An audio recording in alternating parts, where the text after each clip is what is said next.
ఆ రోజు తీవ్రంగా ఉంది. ఆ తీవ్రతతో పోలిస్తే ఇప్పుడు సమైక్య ఆందోళన తీవ్రత మరింత ఉధృతంగా ఉంది. కాబట్టి ఈ యొక్క అది ప్రజల్లో నుంచి ఇంత పెద్ద ఎత్తున పెళ్లిబుకింది కాబట్టి దాని పరిగణలోకి తీసుకుని దాని మీద చర్చలు జరిపిన దాని మీద తీసుకున్న నిర్ణయం కాబట్టి సమైక్య ఆందోళనదే మన సమగ్ర అభివృద్ధికి దోహదపడుతుంది, అవకాశాలు ఉంటాయి కాబట్టి ఆ నిర్ణయం తీసుకుంటుంది. I'll talk to you later.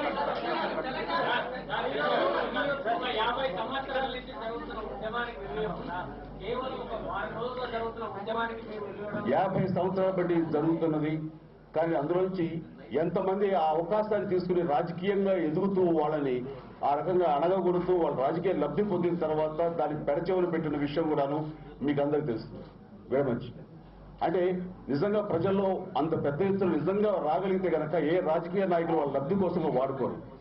అది వాళ్ళ లబ్ధి కోసంగా ఎక్కువగా వాళ్ళని వాడుకుని ఆ రకంగా వాళ్ళని మోసం కూడా చేశారు.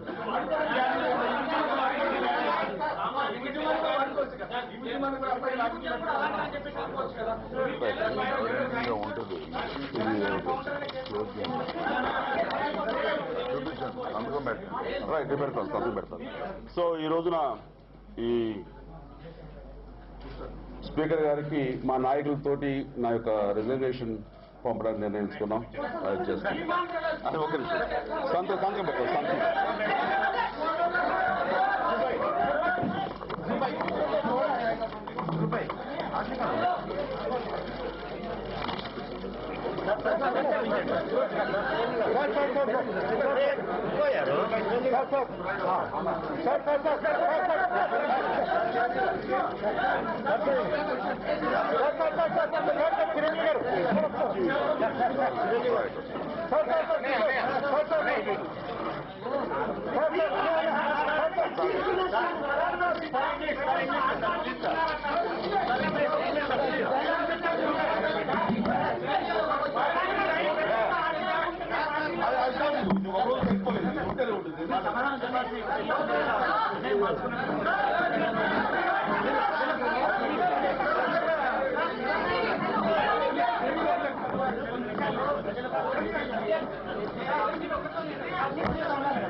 కొంతమంది మిత్రులు చెప్తారు ఈ సమయంలో ఎవరైతే శాంతి భద్రతలు అనేది చాలా అవసరం.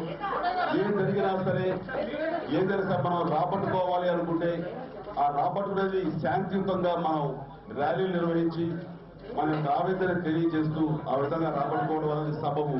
శాంతి భద్రతలు ఈ రోజున ప్రజా జీవనం అది డిస్టర్బ్ అయ్యేలాగా ఈ రోజు మన లాంటి చర్యలు చేపట్టకూడదు.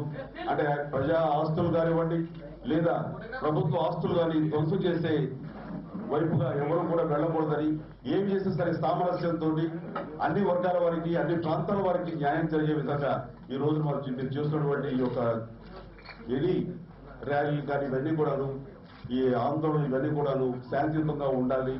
అది ఎలాంటి నష్టం వాటిలో కూడదని తెలియజేస్తూ ఈ రోజు శాంతి భద్రతను కాపాడడం సమైక్యవాదానికి కట్టుబడి ఉన్నానని చిరంజీవి అంటున్నారు. మార్పుకు నైతిక బాధ్యత వహిస్తూ రాజీనామా చేస్తున్నానని మీడియా సమక్షంలోనే రాజీనామా లేఖపై సంతకం చేశారు.